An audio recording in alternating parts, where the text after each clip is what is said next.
Hi guys, welcome to the lesson on water as a solvent. In this lesson, we're going to be looking at comparing solution processes of water for molecular substances and ionic compounds. So water is an excellent solvent. That means it readily dissolves or mixes together with other substances. So let's take this sugar crystal. Over here, this sugar particle or sugar crystals, they'll dissolve in water. When it dissolves, it means that the sugar molecules will break up into individual sort of molecules there. We have a large crystal and that'll break up into individual molecules.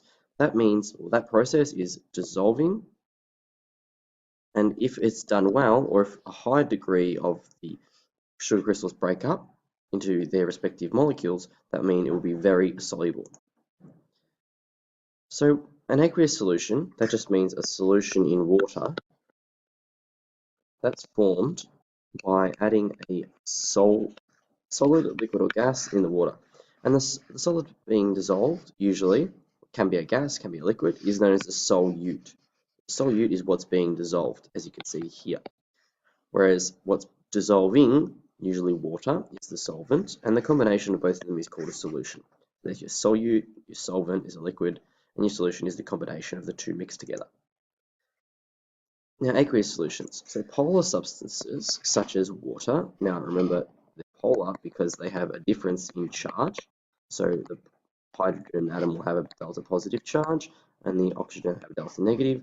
Therefore, we have a positive end of the molecule and a negative end of the molecule. Electrons are flowing towards here. So the polar substances will usually dissolve other polar or charged substances, such as ionic compounds. But it won't dissolve non-polar substances because they don't interact with each other. And we'll go into why that is. Non-polar substances, conversely, they'll dissolve other non-polar substances quite well, but not polar. So for example, oil does not mix with water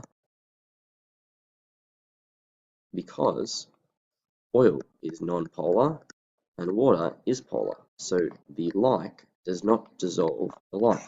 As you can see here, water and ethanol, they mix together, they're both polar. Hexane and water, and that's non-polar, is hexane, and water is polar, so they don't mix well, whereas hexane and olive oil mix quite well together. So the process of how substances mix, or why they mix. Well, polar substances will usually dissolve in other polar substances, as I already mentioned, and non-polar will mix in non-polar. The reason is, if you look at the molecular structure of oil, you can see that it's, again, non-polar, whereas the molecular structure of water is polar. The intermolecular forces are hydrogen bonds. In order for a solution to occur, or in order for a solute to dissolve in the solvent, you must break these intermolecular forces between the solute, between your solvent to solvent.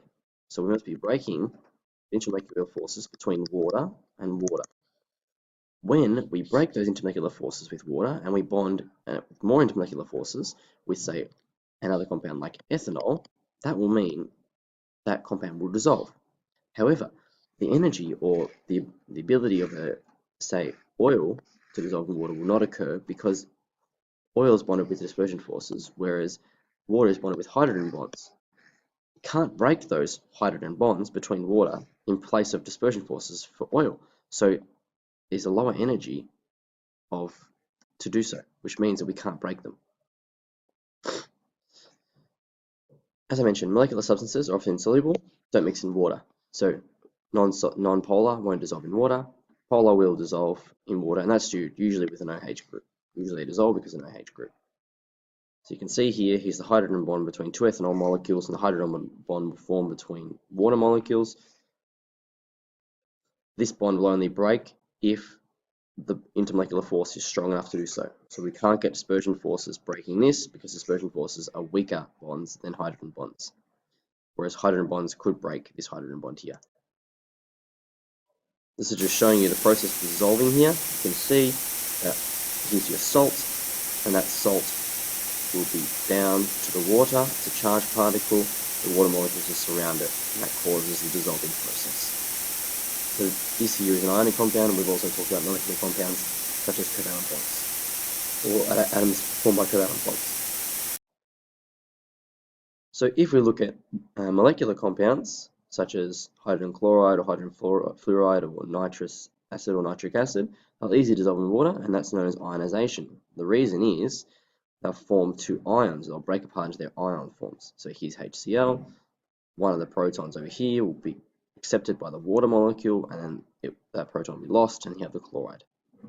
So you have also ionization. So what you need to know, a solute dissolves, and a solvent does the dissolving.